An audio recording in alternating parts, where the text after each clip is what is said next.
हो में गजरा जय हो या में गजरा करे कमाल हमारी राधा रानी को गजरा करे कमाल हमारी राधा रानी को श्री से मीठो नाम हमारी राधा रानी को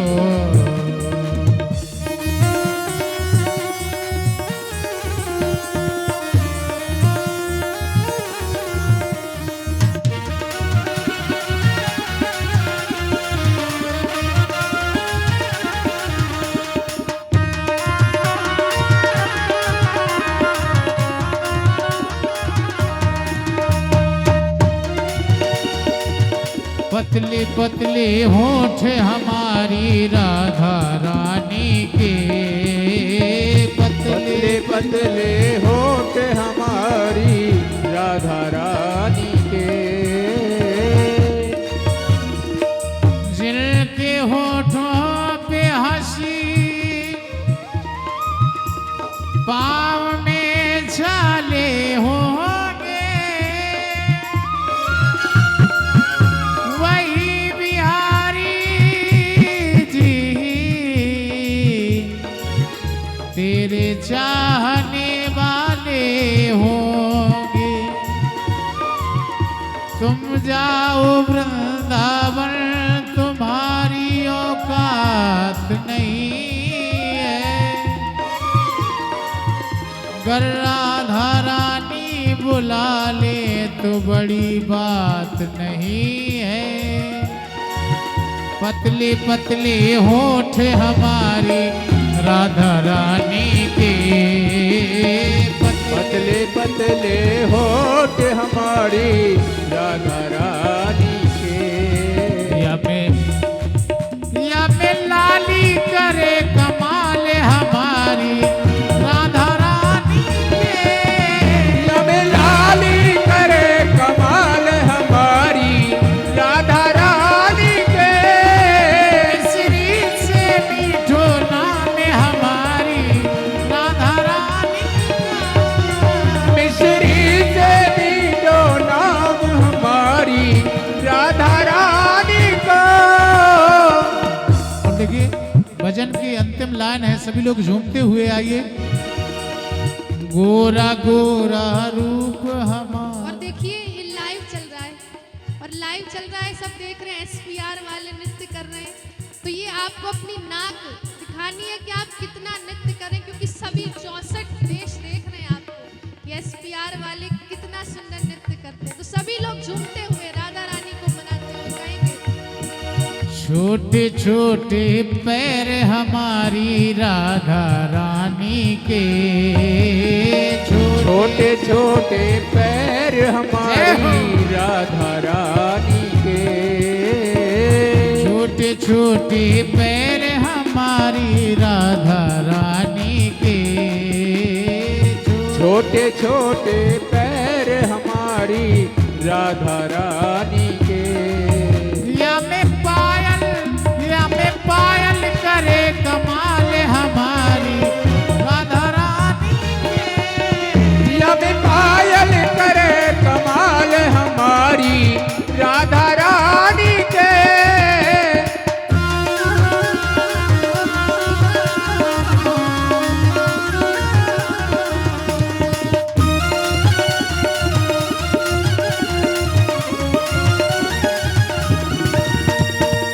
राधा रानी का हमारी ब्रज महारानी का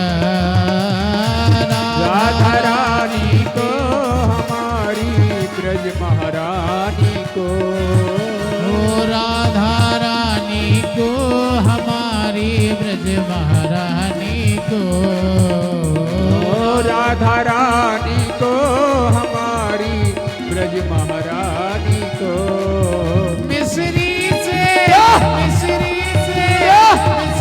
मीठे बोल हमारी राधा रानी को मिश्री से मीठो नाम हमारी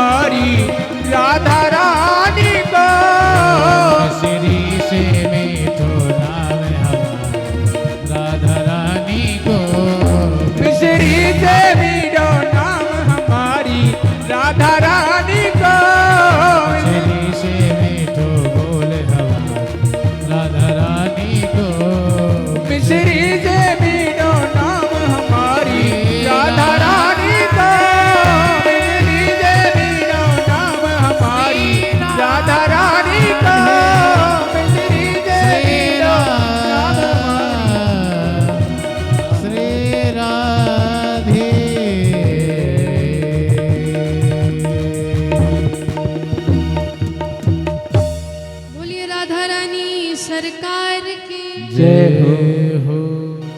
और हमें लग रहा है कि यहाँ के जो लोग हैं वो राधा नाम के दीवाने हैं कि नहीं आप लोग? कृष्ण जी के भी हैं, पर सबकी सरकार तो हमारी कौन है? राधा रानी। तो कल से हम यही प्रयास करेंगे कि राधा नाम के ऊपर, राधा रानी के विषय में आपको और बताएं। वैसे तो राधा जी के बारे में बोलना बड़ा ही कठिन काम है, क्योंकि राधा रानी को आज तक बड़े बड़े नहीं समझ पाए, ज्ञानी नहीं समझ पाए। तो हम तो अभी छोटे से बालक क्या समझेंगे। पर जैसा पुराणों में हमने पढ़ा है, संतों से श्रवण किया है श्री राधा रानी की महिमा, तो आपको कल से हम श्री राधा भाव के ऊपर, श्री राधा रानी के विषय के ऊपर आपको बताएंगे कि क्यों वृंदावन का पत्ता पत्ता, वृंदावन की डाल डाल श्री राधा राधा कहती है। वहां पे तो आप चले जाओ, यहाँ पर तो कहते हैं जरा साइड हट जाओ, जरा हट जाओ, पर वहां क्या कहते हैं? राधे राधे। हर चीज में वहां पर राधे राधे। वृंदावन है भूमि कन्हैया की, परंतु वहां का पत्ता पत्ता राधा राधा बोलता है।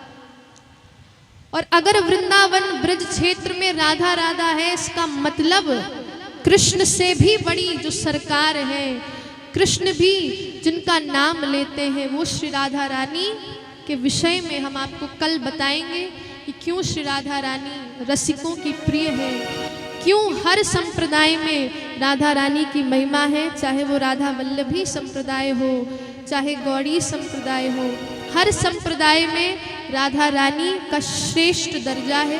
राधा रानी को रसिकों ने श्रेष्ठ दर्जा दिया है, और वो यही कहते हैं कि राधा मेरी स्वामिनी, मैं राधे को दास, जन्म जन्म मोहे दीजियो श्री वृंदावन को वास।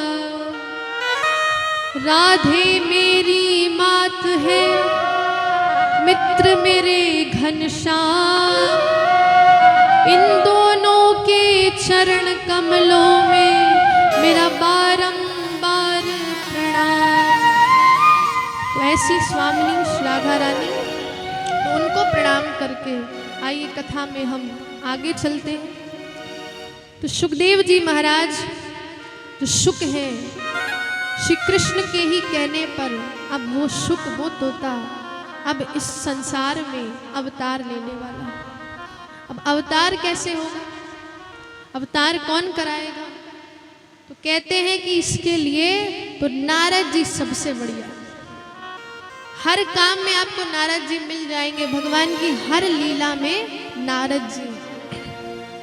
तो कुछ लोग कहते हैं भैया नारद जी तो लड़ाई झगड़ा कराने वाले, नारद जी लड़ाई झगड़ा कराते हैं, चाहे वो भोलेनाथ हो, चाहे वो कृष्ण रुक्मिणी का संवाद हो, सब जगह ये नारद जी आकर लड़ाई लगवा देते हैं। पर नारद जी की इतनी महिमा है कि जिसको नारद जी मिल गए उसको भगवान मिल जाते हैं। चाहे ध्रुव हो, चाहे प्रहलाद हो, चाहे कल की कथा में आपने सुना है भक्ति महारानी को, और जो उनके बेटे ज्ञान और वैराग्य है वो तरुणा अवस्था को नारद जी के ही कारण प्राप्त हुए। और ब्रज में तो कहते हैं कि जिसकी बात को कोई रद्द नहीं कर सकता वो कौन है? नारद जी, वो नारद है। तो नारद जी ने सोचा कि सुखदेव जी का जन्म हमको ही कराना पड़ेगा। अब सुखदेव जी पहुंच गए कहाँ पर? कैलाश पर्वत। कैलाश पर्वत पहुंच गए, देखा वहां पर भोलेनाथ तो है नहीं, सोचा अच्छा मौका है। कैलाश पर्वत में प्रवेश करते हैं, देखा पार्वती जी बैठी हुई, भोलेनाथ का ही नाम उच्चारण कर रही है।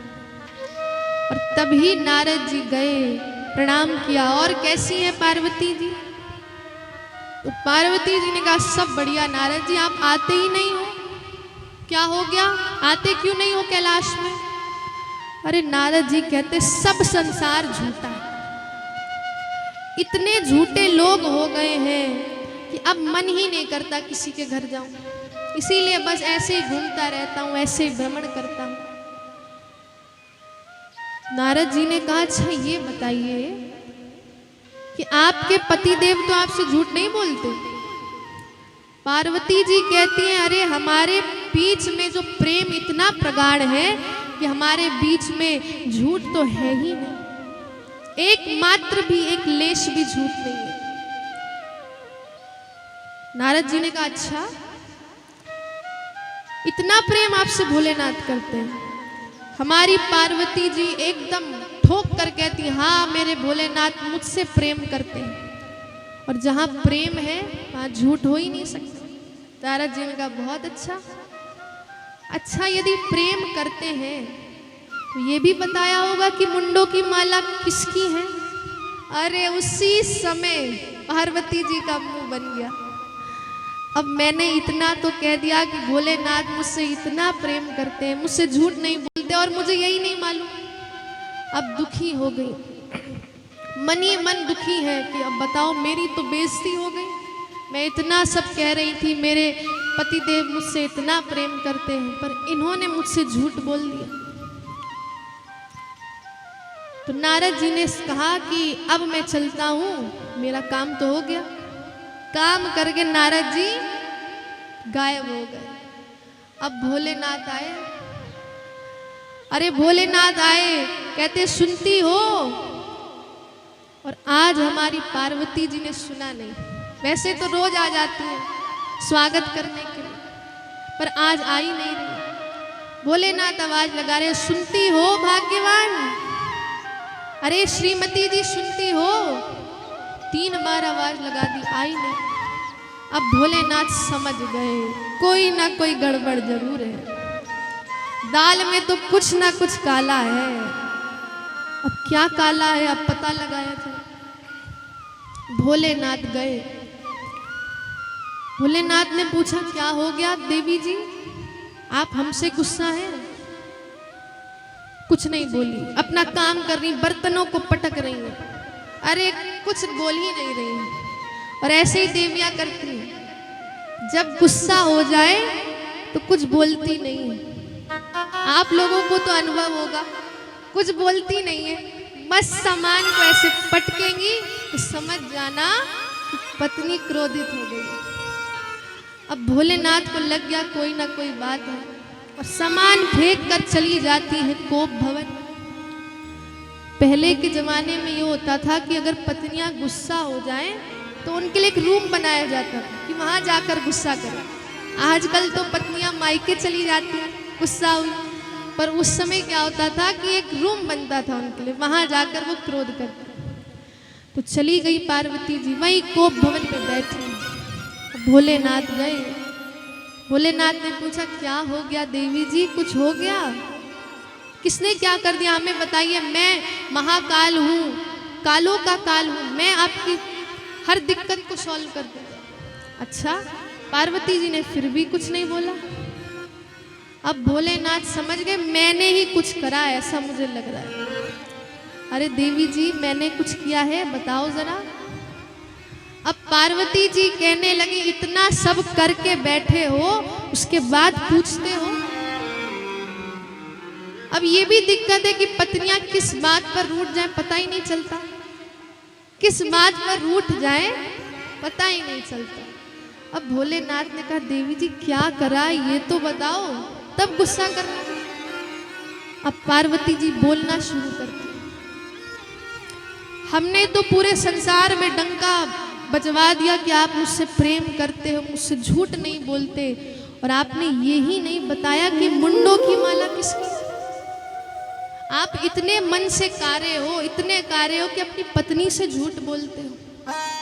अरे भोलेनाथ ने कहा इतनी सी बात देवी जी, अरे पूछ लेती हमसे तो हम बता देते, आपको इतना सब पटका पटकी करने की क्या जरूरत थी, आपने पूछा ही नहीं हमसे।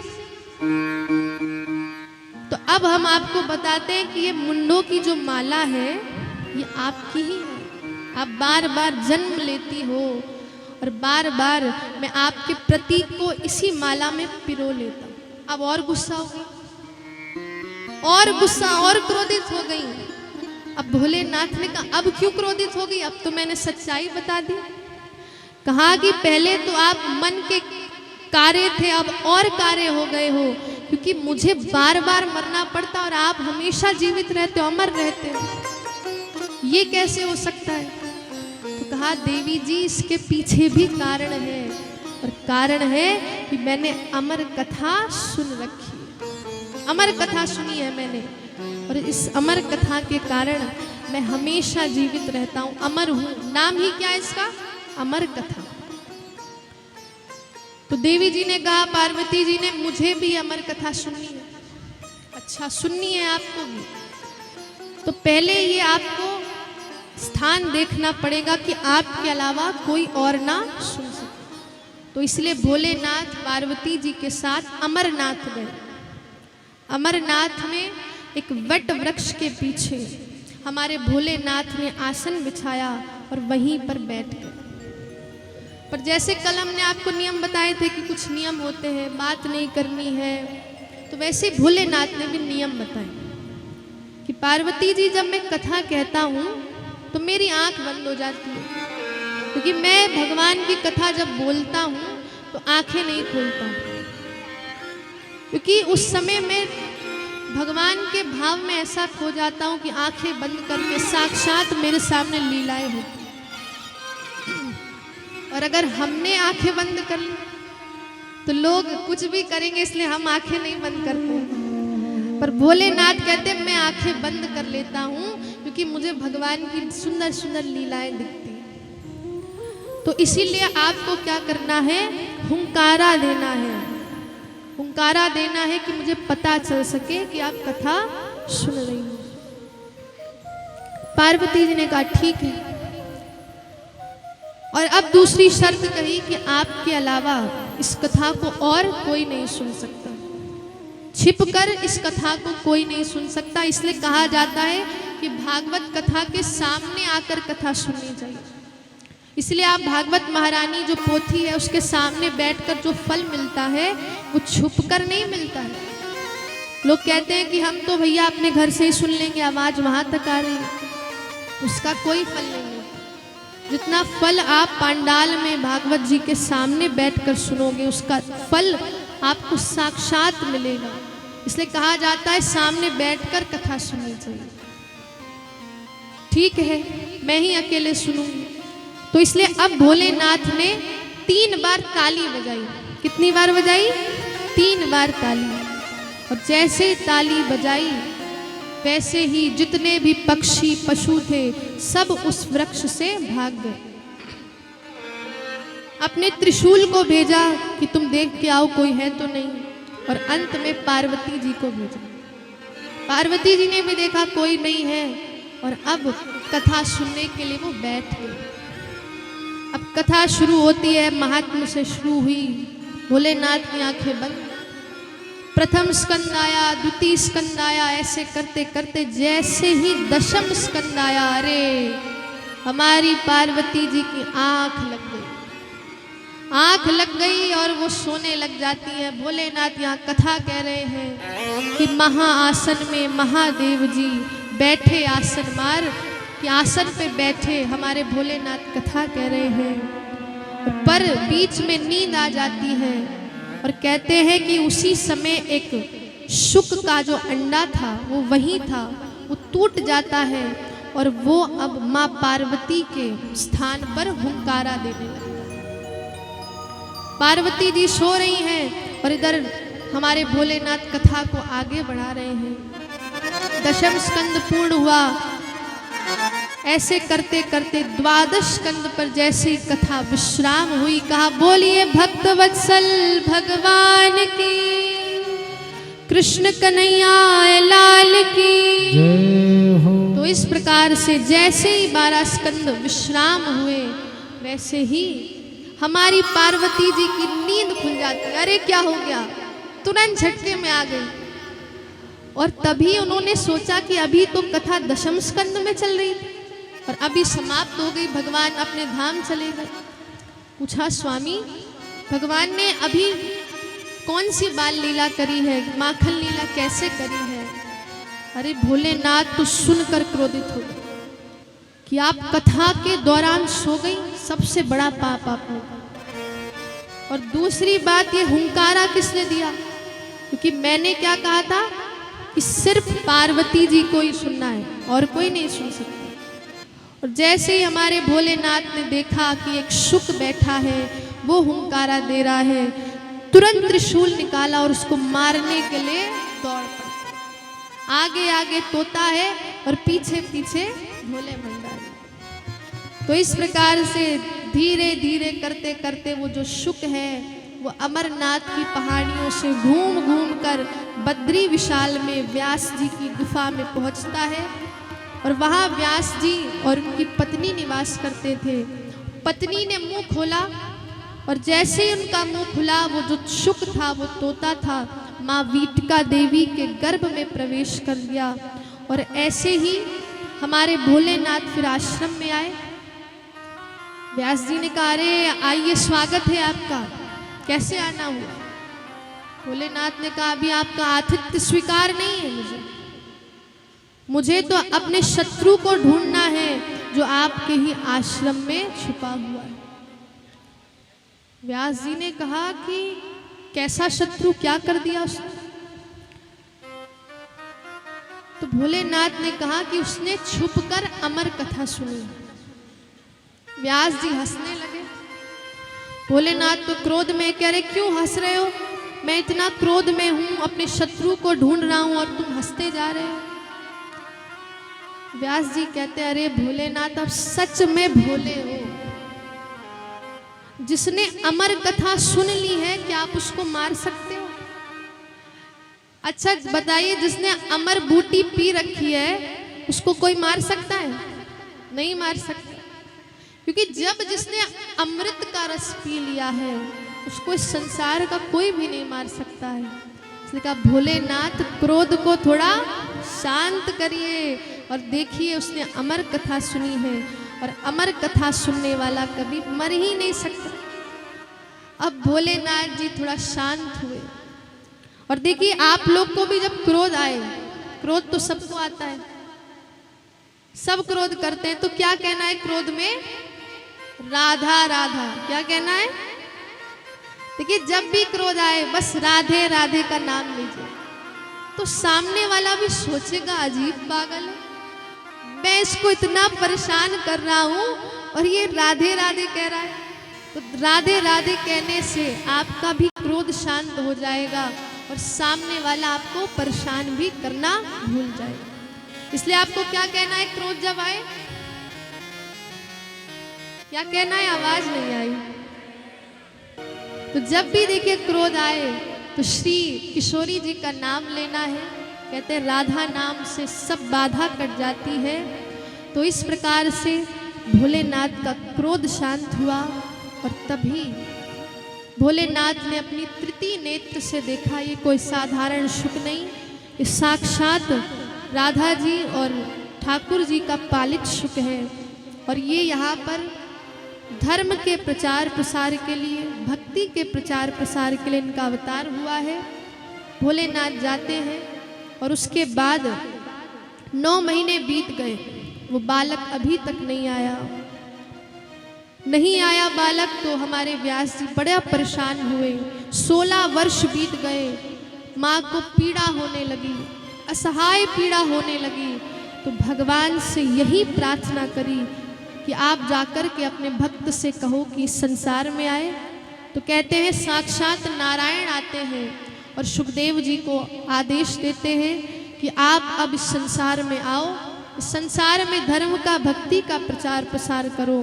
तो इस प्रकार से अब सुखदेव जी का आगमन होता है। बोलिए सुखदेव भगवान की। साक्षात भगवान के ही पालित सुख ये सुखदेव जी हैं, जिन्होंने परीक्षित जी को कथा सुनाई। और परीक्षित जी ने जैसे ही 7 दिनों तक ये कथा सुनी, उनको भी भगवान का मोक्ष धाम मिला। और अब ये प्रश्न पूछा जाता है, बहुत से इसमें प्रश्न है कि भगवान ने कैसे सृष्टि करी, भगवान ने किस प्रकार से सृष्टि करी। तो कहते हैं कि सबसे पहले नारायण ने अपने नाभि कमल से ब्रह्मा जी का प्रादुर्भाव किया। ब्रह्मा जी जैसे ही प्रकट हुए, उनको आदेश दिया कि आप सृष्टि बनाओ। इस प्रकार से ब्रह्मा जी के ही माध्यम से पूरी सृष्टि का निर्माण हुआ है। और बहुत से लोग देखिए कहते हैं कि भैया ये जो सृष्टि बनी है ये भगवान ने नहीं बनाई। अरे कोई एक बिग बैंग थ्योरी है, कुछ फूटा ब्रह्मांड में और ये सृष्टि बन गई। अब बताइए कि सृष्टि क्या किसी साइंटिस्ट की थ्योरी से बन सकती है? इतनी सुंदर सृष्टि, इतने सुंदर पेड़ हैं, इतने सुंदर पहाड़ हैं, तो क्या कोई सिर्फ फूटा और ये सृष्टि बन गई? ऐसा हो सकता है? आप ही बताओ। नहीं हो सकता। और बहुत से लोग प्रश्न करते हैं, अरे भैया भगवान ने नहीं, ये सब तो एक थ्योरी आई उससे ये संसार बना है। तो ऐसे लोगों से हम ये बोलना चाहते हैं कि देखिए जैसे कोई पेंटिंग होती है तो उसको भी कोई बनाता है कि नहीं? ऐसे ही बन जाती है? बनाता है। ये जो पांडाल बना है ये क्या अपने आप बन गया? बताइए, अपने आप बन गया? नहीं बना। इसको भी एक बनाने वाला है, किसी ने बनाया है। तो वैसे ही इस सृष्टि को, इस मानव देह को भी बनाने वाले कौन है? हमारे भगवान। हमें अपने भगवान की रचना पे कभी भी प्रश्न नहीं करना चाहिए। अरे आप देखो भगवान ने कितनी सुंदर आंखें बनाई है, इसके अंदर लेंस है, कॉर्निया है, इतने सुंदर सुंदर इस भगवान ने आंखें बनाई है। शरीर देखिए आप, हम तो रसगुल्ला खा लेते हैं, फिर क्या अपने आप पचता है? क्या हम पचाते हैं उसको? जो भगवान ने इतने सुंदर डाइजेस्टिव सिस्टम, इतने सुंदर सुंदर सिस्टम बनाए हैं यहाँ पर। जैसे ही रसगुल्ला पेट में जाता है उसके बाद अपने आप विभिन्न प्रकार के जूस बनने लगते हैं। क्या आप बनाते हो कि रसगुल्ला इधर पहुंचा तो बाइल जूस आप बनाते हो? पेनक्रियाटिक जूस आप बनाते हो? आप बनाते हो क्या? नहीं बनाते हो। जब इंटेस्टाइन में पहुंच गई तो उसके बाद अपने आप ही उसमें से जो न्यूट्रिशन होते हैं उसको अपने आप ही वो ऑब्जॉर्व कर लेती है। तो ये सब मानव बुद्धि तो नहीं बना सकती, ये सब वही बना सकता है जिसने संसार को बनाया है। तो ये भगवान के प्रति प्रश्न करना कि भैया ये तो ऐसे ही बन गया, हवा में बन गया, ये गलत है। कुछ लोग कहते हैं भैया भगवान तो कुछ है ही नहीं, भगवान कहीं नहीं है, ये सब कथा करना, ये पूजा करना सब बेकार है, टाइम वेस्ट है। पर ऐसे लोगों से हम कहना चाहते हैं कि अच्छा बताइए कि दूध में मक्खन होता है कि नहीं? होता है कि नहीं? पर निकलता कैसे? जब हम उसको मथानी से मथते हैं तब मक्खन निकलता है। इस वातावरण में हवा है कि नहीं? दिखती है आपको? दिखती है, पर हवा तो है, हम सांस ले रहे हैं। और आजकल तो देवियाँ जो है, जो आप लोग मैया लोग हैं, वो क्या लगाती है? सनस्क्रीन लगाती है। क्यों लगाती है? क्योंकि अल्ट्रावायलेट रेज आ रही है। आपने देखी है अल्ट्रावायलेट रेज? किसी ने नहीं देखी, पर लगा रहे हैं क्योंकि है। जब हम इतनी सब चीज़ों पे विश्वास कर लेते हैं, सनस्क्रीन लग जाती है, ये लग जाता है, तो भगवान के ऊपर आप ऐसे प्रश्न क्यों दागते हैं कि भगवान नहीं है, भगवान कहाँ है तो दिखाओ? ऐसे बड़े बुद्धिमान होते हैं तो हम उनसे कहते हैं अगर आप बुद्धिमान हो तो अपनी बुद्धि दिखाइए जरा। क्या वो बुद्धि दिखा पाएंगे? बुद्धि नहीं दिखाई जा सकती। आप हवा ले रहे हो, हवा दिखाओ मुझे। अगर जिस दिन हवा दिखा दी उस दिन आपको भगवान भी दिख जाएंगे, ये विश्वास है। तो भगवान के प्रति प्रश्न करना, भगवान है कि नहीं, सबसे बड़ा पाप है। ये कभी नहीं करना चाहिए। भगवान के प्रति प्रश्न कभी नहीं उठाना चाहिए। भगवान पर आप जितना विश्वास करोगे आपको भगवान की लीलाएं जीवंत दिखाई देंगी। ये हमारे संतों का विश्वास है। हमारे संतों ने, मीराबाई ने, नामदेव ने, ज्ञानदेव ने, सब ने देखा है। उनकी भी तो यही आंखें थी कि नहीं? कि क्या उन्होंने कोई अलग से चश्मा लगाया था? नहीं लगाया था। तो इसीलिए इस कथा से आपको यही मालूम चलता है कि सब जगह भगवान व्याप्त हैं, हर जगह भगवान है। बस आपके अंदर क्या होनी चाहिए? हाँ, आपके अंदर भावना होनी चाहिए, आपके अंदर प्रेम होना चाहिए, तो आपको भगवान भी दिख जाएंगे। तो यही आज हम कथा को विश्राम करते हैं। बोलिए श्रीमद् भागवत महापुराण की जय हो। तो आइए, हरि व्यापक सर्वत्र समाना, प्रेम ते प्रकट होए मैं जान। हरि व्यापक सर्वत्र समाना, प्रेम ते प्रकट होए मैं जाना।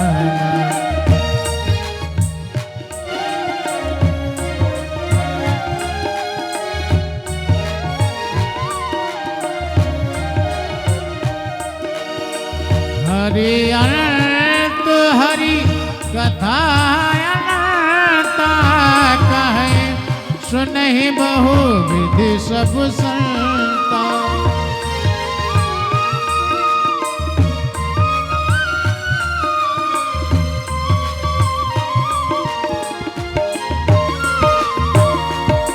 हरि अनंत हरि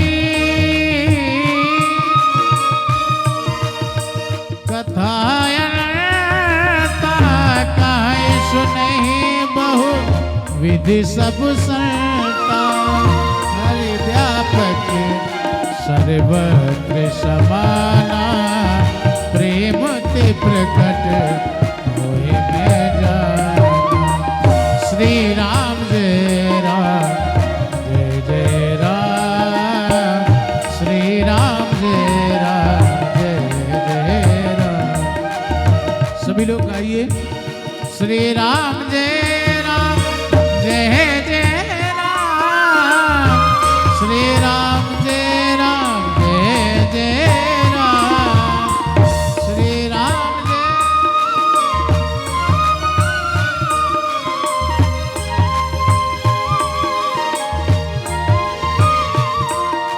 श्री राम जय राम, जय जय राम।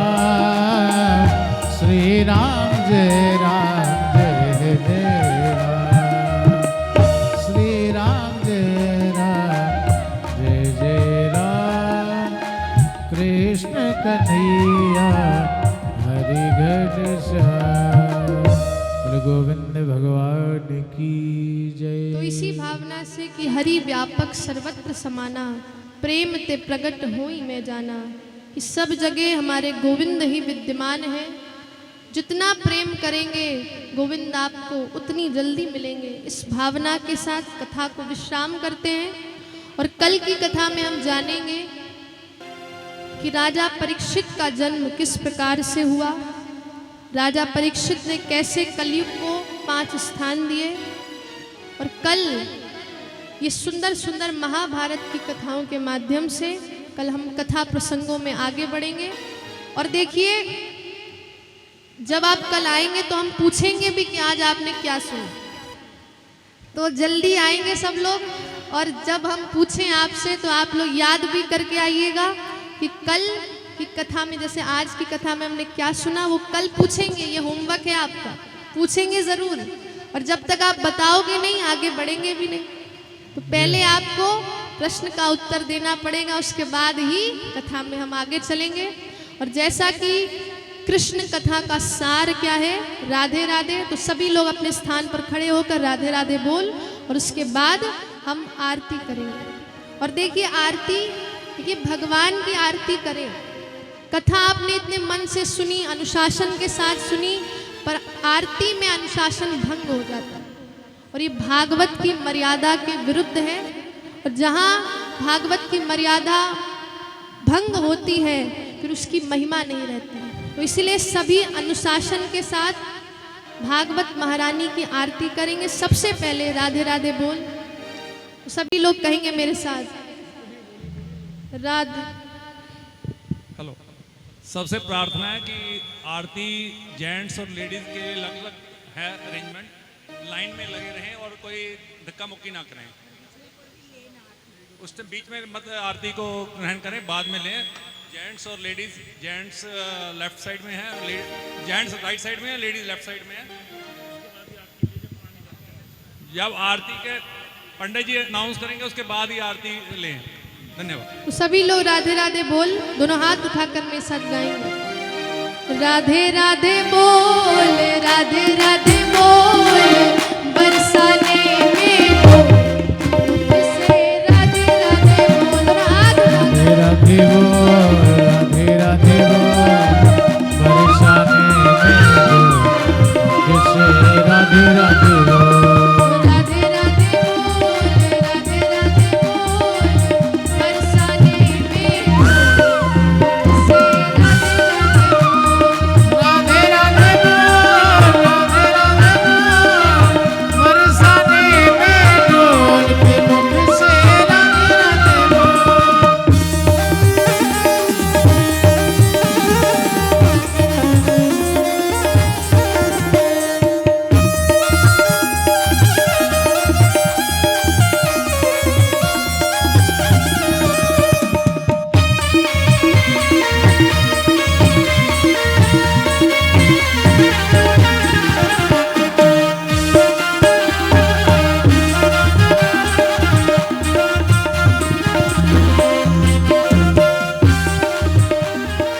श्री बरसानो धाम रंगीलो, श्री बरसानो धाम रंगीलो, श्री बरसानो धाम रंगीलो, श्री बरसानो धाम रंगीलो। धाम रंगीलो, जय हो। धाम रंगीलो, धाम रंगीलो ब्रज धाम रंगीलो, धाम रंगीलो ब्रज धाम रंगीलो। धाम रंगीलो ब्रज धाम रंगीलो। राधे अनमोल मुख से राधे राधे बोल। आदि है अनमोल के मुख से राधे राधे अब बोल। देखिए दोनों हाथ उठाने हैं मेरे साथ और एक बार ऐसे करना है और एक बार ऐसे, ठीक है? और कहना है राधे राधे बोल, राधे राधे बोल, बरसाने में राधे राधे बोल, राधे राधे बोल, बरसाने में डोल मुख से राधे राधे बोल, राधे राधे बोल, बरसाने में मुख से राधे राधे बोल। राधे राधे बोल, बरसाने में डोल मुख से राधे राधे बोल। एक मिनट हम बोलेंगे, अब आपको बोलना है। राधे राधे बोल, राधे राधे बोल। देखिए मेरी आवाज तो इतनी तेज है और आप लोग इतने सारे हो, हम अकेले हैं। राधे राधे बोल, राधे राधे बोल, राधे राधे बोल, राधे राधे बोल, बरसाने में मुख से राधे राधे बोल। राधे राधे बोल, राधे राधे बोल, बरसाने में डोल मुख से राधे राधे बोल। राधे राधे बोल, राधे राधे बोल, बरसाने में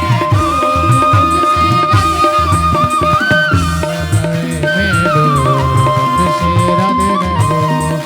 राधे राधे राधे राधे राधे राधे राधे राधे राधे राधे राधे राधे राधे राधे श्री राम।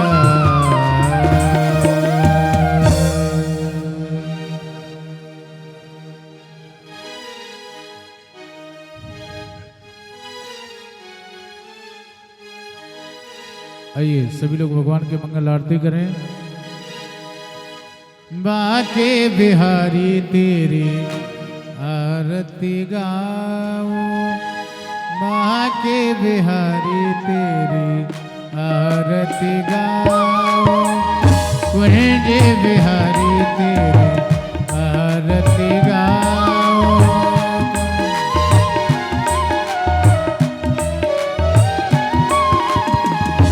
मोर मुकुट तेरे शीश पे सोहे, मोर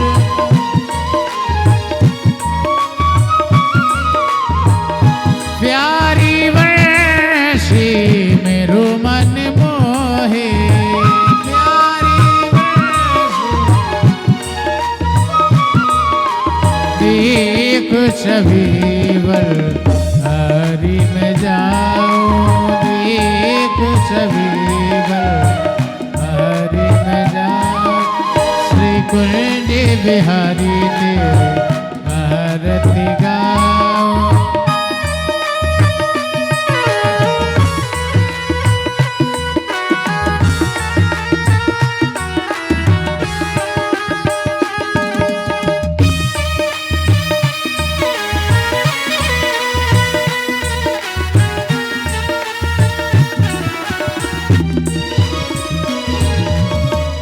चरणों से निकली गंगा प्यारी, चरणों से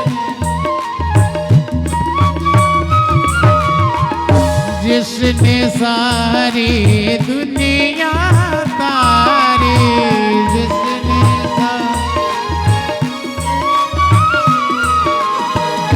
जिसने सारी दुनिया तारी, जिसने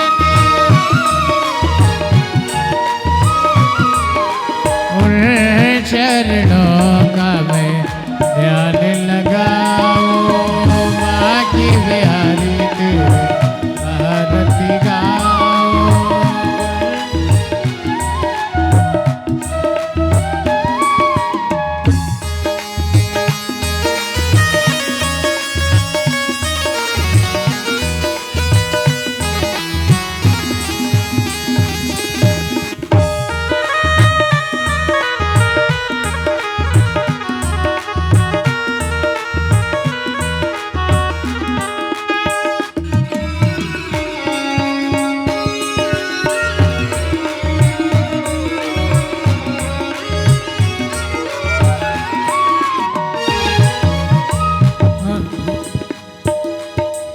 राम कथा को शिव जी गावे, राम कथा को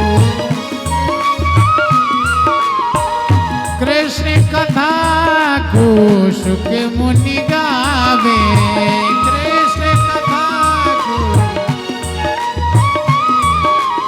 अमर कथा सुन बहुतर जाओ, अमर कथा सुन बहुतर जाओ। श्री कुंज बिहारी तेरी आरती गाओ।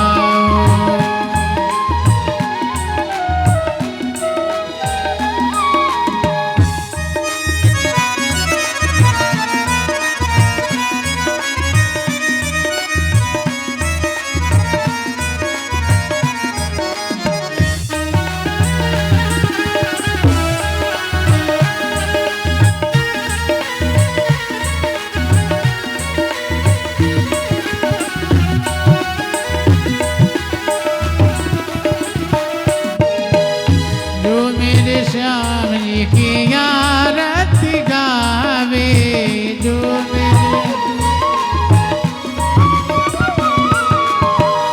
जो मेरे श्याम जी की आरती गावे, जो मेरे श्याम जी की मस में कुंठ परम पद पावे,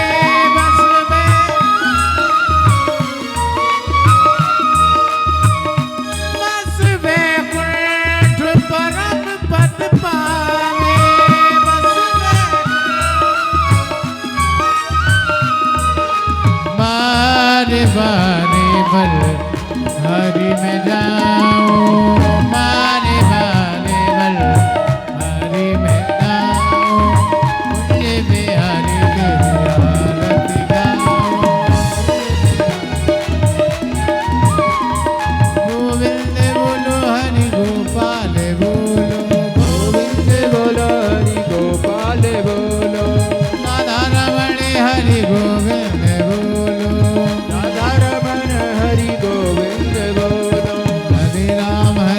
राम राम हरे हरे, हरे कृष्ण कृष्ण कृष्ण हरे हरे, हरे राम राम राम हरे हरे, हरे कृष्ण कृष्ण कृष्ण हरे हरे। श्री कृष्ण गोविंद हरे मुरारी, हे नाथ नारायण वासुदेव। श्री कृष्ण कृष्ण गोविंद हरे मुरारी, हे नाथ नारायण वासुदेवा। कर्पूर गौरम करुणावतारम, संसार सारम भुजगेन्द्रहारम, सदा वसंतम हृदयारविंदे, भवं भवानी सहितं नमामि। त्वमेव माता च पिता त्वमेव, त्वमेव बन्धु च सखा त्वमेव वेद्या द्रविणं त्वमेव सर्वं मम देव देव, त्वमेव सर्वं मम देव देव, त्वमेव सर्वं मम देव देव। आप हमारे संतवाणी चैनल को सब्सक्राइब करें, वीडियो को लाइक करें, शेयर करें और हाँ, बेल आइकन पर क्लिक करना बिल्कुल ना भूलें ताकि हमारी किसी भी वीडियो की सूचना सबसे पहले आपको मिले।